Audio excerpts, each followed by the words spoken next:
Hey, this is Dave DeCamp from antiwar.com. This is anti-war news for Thursday, June 15th, 2023.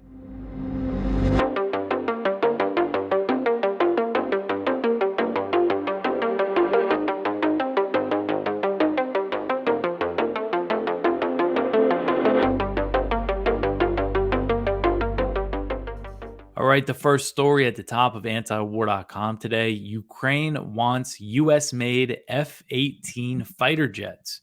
So Ukraine is eyeing dozens of US made F-A-18 Hornet fighter jets that have been retired by the Australian Royal Air Force as part of its efforts to secure more Western aircraft. So according to AFP, Ukraine's ambassador to Australia said that Kiev has asked Canberra about the conditions of the 41 FA-18 jets that are stored in an airbase north of Sydney. So they put the request in, and last week, the Australian Financial Review reported that discussions were underway between Australia, Ukraine, and the US on sending the 41 jets to Kiev. It's not really clear the condition of all of them, if they would, if they're all operational. But sources told the newspaper that the U.S. was favorably disposed to the idea of giving the FA-18s to Ukraine. So pretty much, President Biden gave the green light for European countries to send F-16s. U.S. officials said at the time that the administration supports arming and training Ukraine on fourth generation aircraft, which includes the FA-18. And I think it's safe to say any country at this point, now that the U.S. gave the green light for the F-16, any country with a U.S. made fighter jet that wants to give it to Ukraine, I'm sure the U.S. is going to sign off on it. But for Australia, providing fighter jets would mark a significant escalation of Australia's support for Ukraine and involvement in the war. So far, Australia has pledged about $340 million in military aid for Kiev, which includes armored vehicles, drones, and they did send some howitzers. So they are sending weapons, but jets would be a pretty big step up. These reports were saying that Australia is a bit more cautious about this idea. But then you have people saying in Australia that, they're either going to go to the scrap heap or they could go to Ukraine. So Russia, of course, has strongly warned the U.S. and its allies against providing the F-16s as well as other Western-made aircraft. But the Biden administration, as we've covered a lot lately, the Biden administration is not as concerned about escalating the war as it was earlier on in the conflict and have just totally brushed off Russia's warnings. They just don't seem to care anymore what Russia thinks, when earlier in the war they were concerned about what Russia would perceive as too much support for Ukraine. And fighter jets was something that they previously ruled out. But of course, now, they're going to be sending them over there. All right, the next one here. Support for Ukraine is strong in Congress, but fractures emerge. This is an article from Kyle Anzalone at the Libertarian Institute, and it's based on a report from the New York Times that says Congress would likely pass another emergency funding bill for Ukraine, but it would probably receive less support, which I think that's kind of how I've been reading it. There is Republicans that oppose arming Ukraine that have opposed it all along. It's a small group. It's not, insignificant. I think it's a significant amount of members of Congress that have voted against these packages, only on the Republican side, but it's not enough to really change anything. So I think that, whenever the White House makes its new request for Ukraine aid, I think it's still going to pass, but maybe we'll see some more Republicans vote against it, and perhaps a few progressive Democrats, although I would be surprised. I don't know. According to this report from the New York Times, there are some progressive Democrats that are raising concerns about, a dragged out war, but, they haven't showed any dissent on this issue when it comes to the votes. They put out, the Congressional Progressive Caucus put out that letter last fall saying, hey, maybe we should start thinking about diplomacy with Russia. And they retracted it because of all the backlash that it caused. So again, there's just no dissent on that side of the aisle in Congress. So whatever the ultimate size of the request, so what pretty much this report is saying that whatever the Biden administration asked for, they're probably going to get at this point. And I think there has been this narrative that new Ukraine aid might not pass through the new Republican controlled House, but that's not the case just because Republican leadership is still all on board with arming Ukraine, and all Democrats are, so they're not going to have any trouble. Now, there is the thing that this report says there might be some issues from the Democrat side is that they did make this debt ceiling deal, which capped certain spending, but it didn't put any caps on emergency spending, which is how they've funded the war in Ukraine. All the $113 billion that they authorized has all been passed as supplemental emergency funds, and they could pass as much as that as they want. This report's saying that some Democrats might kind of have an issue with passing extra military spending, extra Ukraine aid, and not doing extra domestic stuff. So they might try to roll, other things into these emergency supplemental funds. So we'll see how it all shakes out. All right, the next one here. President Biden pressured on Ukraine NATO membership.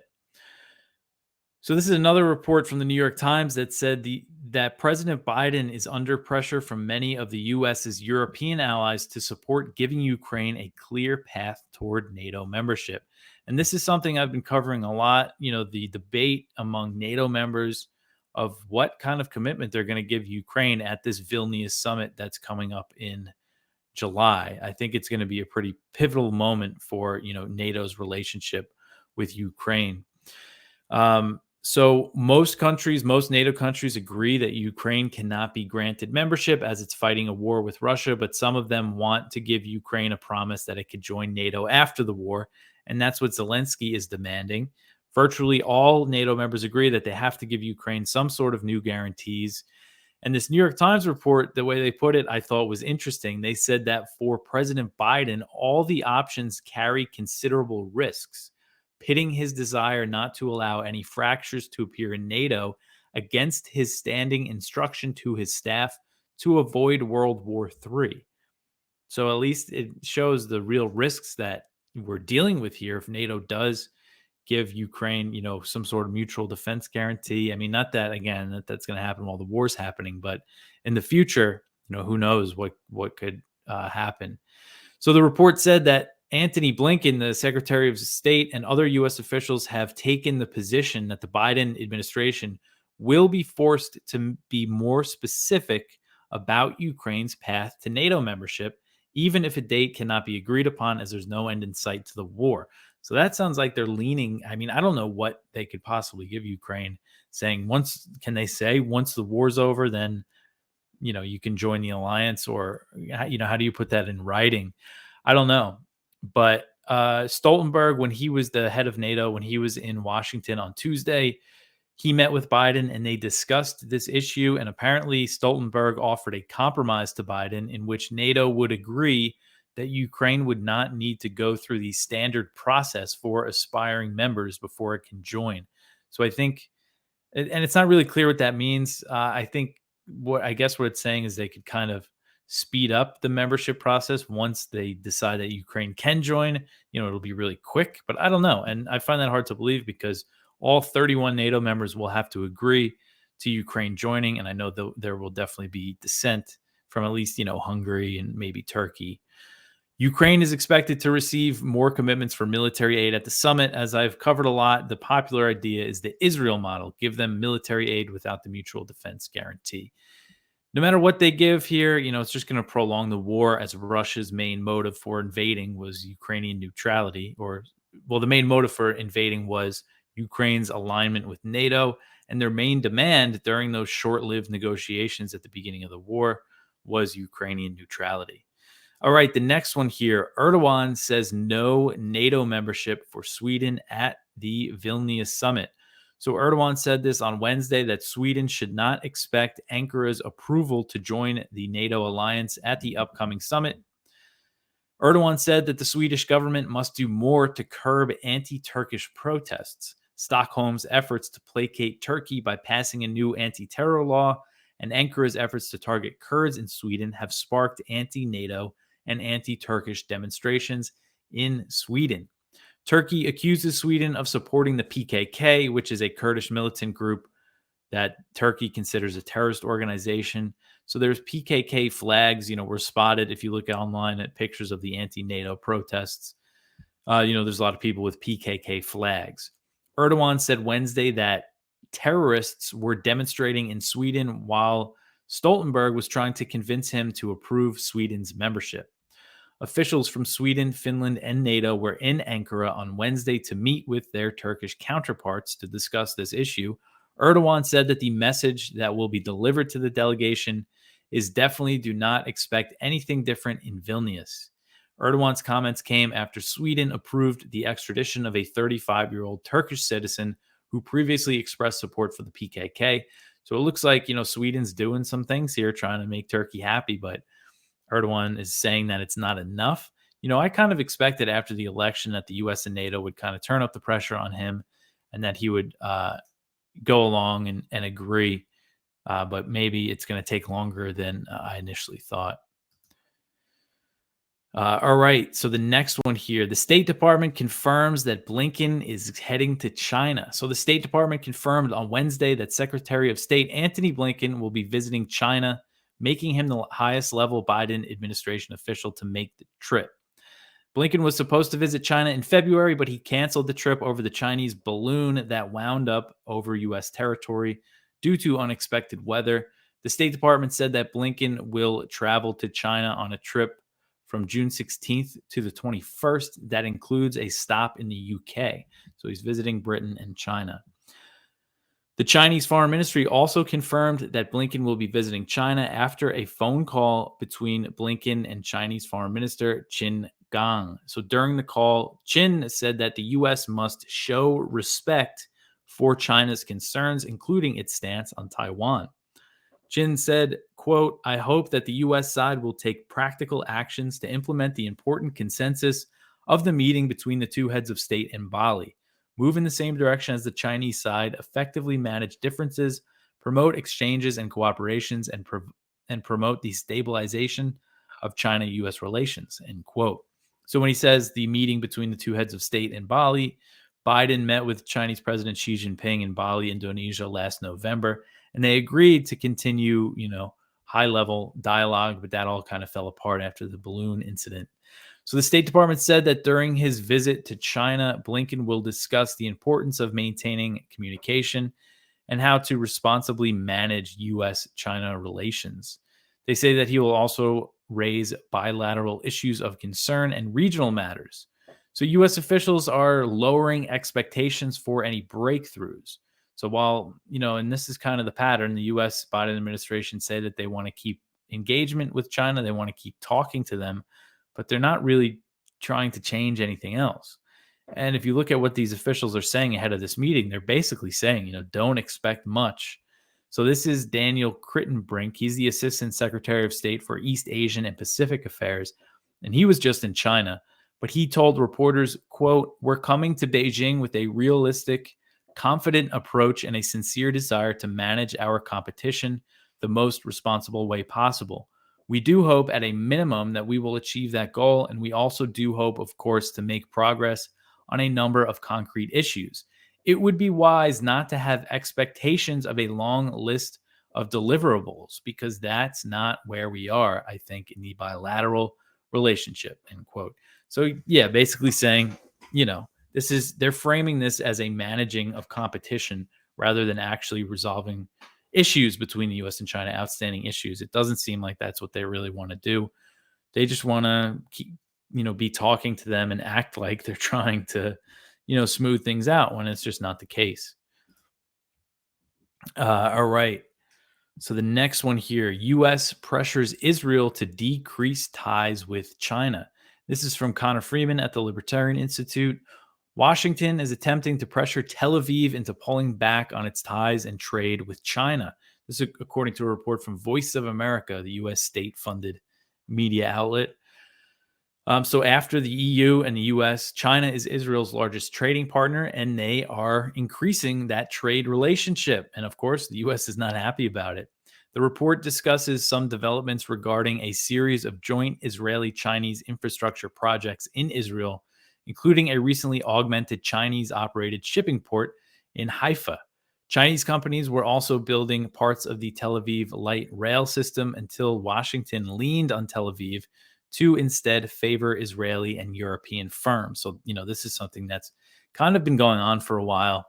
And, what's interesting is the one time the Trump administration kind of uh, criticized Israel was over its relationship with China. Mike Pompeo actually kind of publicly said something about it, which for Pompeo and the Trump administration, I mean, they were so pro-Israel that it was surprising to see. Um, but it is, interesting how Israel does continue to increase its relationship with China, and of course, the U.S. What does the U.S. get out of its support for Israel? It doesn't seem like much, but so this is something I think that'll be ongoing as the U.S. trying to kind of lean on Israel to not sign all these deals with China, but we'll see if Israel listens to them. All right, the next one here, Israeli airstrikes in Syria wound one soldier. So Israeli airstrikes hit targets outside of the Syrian capital of Damascus early Wednesday, wounding at least one Syrian soldier. And this is according to a military source speaking to Syria's Sana news agency. And again, this was early Wednesday morning.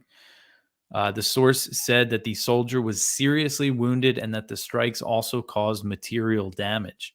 Israel rarely acknowledges individual airstrikes in Syria and has not commented on the latest attack. Israel's defense minister recently said, though, that the Netanyahu government doubled airstrikes in Syria since it came into power at the end of December 2022. And Israel frames these operations in Syria as strikes against Iran and Hezbollah, but they often kill and injure Syrians. So, according to the Cradle, the Wednesday strike marked the 18th time that Israel bombed Syria in 2023. It also marked the 13th time Israel attacked Syria since a devastating earthquake killed thousands of Syrians in February. If you remember, the Israelis bombed the Aleppo airport at least 3 times since that earthquake, and Aleppo was damaged by the earthquake, and a lot of people died there. And that airport was a vital channel for aid, and the Israelis were bombing it. All right, the next one here. War in Ukraine. Abraham Accords are a boon for Israeli weapon sales. And this is an article from Kyle over at the Libertarian Institute.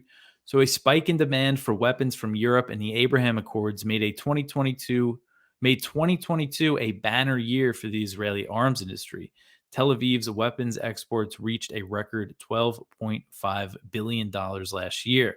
In response to Russia's invasion of Ukraine, NATO members have increased their defense spending. The alliance's Secretary General, Jens Stoltenberg, has been pushing countries to increase their military expenditures to 2% of their GDP. I think he's still struggling to get them all to do that. So Germany and Israel, they just recently inked a contract worth over $3.5 billion for the Arrow 3 anti-missile system because of the war in Ukraine. A diplomat speaking with Haaretz said that if it was not for the war in Ukraine, this deal would not have happened. So that was 2023, but these numbers of their arms sales are for 2022. It says that drones comprise 25% of the 2022 exports. Missiles, rockets, and air defenses account for the 19%. So what's interesting is 30% of the weapons were sold to Europe, while Arab countries that normalized relations with Israel under the Abraham Accords accounted for 24%. So it's a benefit Israel is getting from those, Trump brokered normalization deals with the UAE, Bahrain, and Morocco. They also agreed to normalize with Sudan, but that hasn't, I don't think that's actually happened yet. All right, the next one here. Israeli soldiers will not face prosecution for the death of an 80-year-old Palestinian American. So this is from Mondo Weiss. On Tuesday, Israel's military advocate general announced that the soldiers involved in the death of an 80-year-old Palestinian American would be disciplined but would not face criminal charges. On January 12th, 2022, Israeli soldiers dragged Omar Assad out of his West Bank home in the middle of the night during a violent raid. Witnesses say he was bound, gagged, and left in a cold warehouse for hours. He was found face down and unresponsive. An autopsy determined that he had died of a heart attack. So this guy, Omar Assad, he is Palestinian American, dual U.S. citizen. And he's dead and there's no criminal charges. The State Department is saying that they're seeking more information from the Israeli government about this incident. It doesn't come as a surprise that the Israelis are going to look for criminal charges against their troops for treating Palestinians like this. All right. So the next one here, Netanyahu says that the U.S. and Iran are in talks on a mini nuclear deal. So Axios reported Tuesday that Israeli Prime Minister Benjamin Netanyahu told the Israeli Knesset's Foreign Relations Committee that the U.S. and Iran have been holding indirect talks on a mini agreement related to Iran's nuclear program. Netanyahu said that the understanding being discussed between the U.S. and Iran would involve Tehran agreeing not to enrich uranium beyond 60% in exchange for access to frozen Iranian funds. The two sides are also discussing a prisoner swap that would be part of the deal. According to Axios, Netanyahu said that if he believed an agreement was close, he would stress his objection to it and would make clear that Israel will not be bound by the deal. However, according to a report from Israeli TV, Netanyahu indicated that Israel could live with the potential agreement. So, kind of mixed signals there from Netanyahu or from these Israeli media reports. He also said that the U.S. was not interested in reviving the original 2015 agreement known as the JCPOA. Iran recently confirmed that it had held indirect talks with the U.S. in Oman. So on Wednesday, the Wall Street Journal reported more about these talks in Oman, saying that meetings took place in February, March, and May in Muscat, the Omani capital, and Omani officials acted as mediators, so they were indirect negotiations. The Biden administration has yet to confirm this. The Wall Street Journal report also said that President Biden's special envoy for Iran, Robert Malley, held talks inside the U.S. with Iran's ambassador to the UN starting at the end of 2022 and continuing until April. So that's significant. They're saying Malley was meeting with Iran's UN ambassador. Significant because, the two governments haven't been holding direct talks for years now. And that reflects a report from the Middle East Eye. They recently reported that Malley was meeting with Iran's ambassador in the U.S., and they said that an interim nuclear deal was close, but both U.S. and Iran denied that report. So it's tough to really know what's happening here, but I think there's a lot of indications that there's some kind of deal in the works. Might not be anything really formal. I think one of the reasons why the Biden administration is kind of keeping it under wraps is because Congress is just, this is another issue. The Republicans and a lot of Democrats are just completely hysterical about Iran and are going to be, working against this, I think, in a big way. So that's probably why it's been hush hush. But we'll see how this plays out. Hopefully there is some kind of easing of tensions between the U.S. and Iran and lifting of sanctions. The sanctions aren't doing anything but hurting regular people. So that's the situation with that. And that is the last news story for today. Go check out our viewpoints. We have one from William Hartung. Note to Congress, no emergency that would require more military funding. That's at Responsible Statecraft. So that's about these plans to use emergency spending to increase the military budget. One from Ted Galen Carpenter at the Libertarian Institute. Washington's never-ending love affair with sanctions. One from Antony Lowenstein. How Israeli spyware endangers activists across the globe. That's over at In These Times. We have one from Brad Pierce over at his Substack, The End of Kosovo's Utility, about how the U.S. has been, not backing up Kosovo in this latest spat between, I shouldn't say spat, but Kosovo's treatment of the ethnic Serbs in the north there. And our spotlight is from James Carden, A Forgotten History, the narrative defining the war in Ukraine, and that is at the American Conservative. And that is everything for me for today. Also, go check out, I know if you listen to the show, I go over quite a bit of the page at antiwar.com. We also have the blog. We post content in the blog. And, right now we have the Ron Paul Liberty Report. We usually repost that there. And they discussed Ukraine. Did Ukraine do the Nord Stream bombings? That was what their Wednesday show was about. We also have Conflicts of Interest, which is Kyle Anzalone's great podcast and YouTube show. So you could always go check that out. And then if you scroll down, we just put in news from kind of around the world. this is a good resource for the many, journalists and researchers who read antiwar.com. So yeah, there's always stuff to read at antiwar.com, even if you listen to the show every day. But that's it for me. You could support us, antiwar.com/donate. Like and subscribe on YouTube. We're also on Rumble and Odyssey and wherever you listen to podcasts. But that's it for me. I will be back tomorrow. Thanks for listening.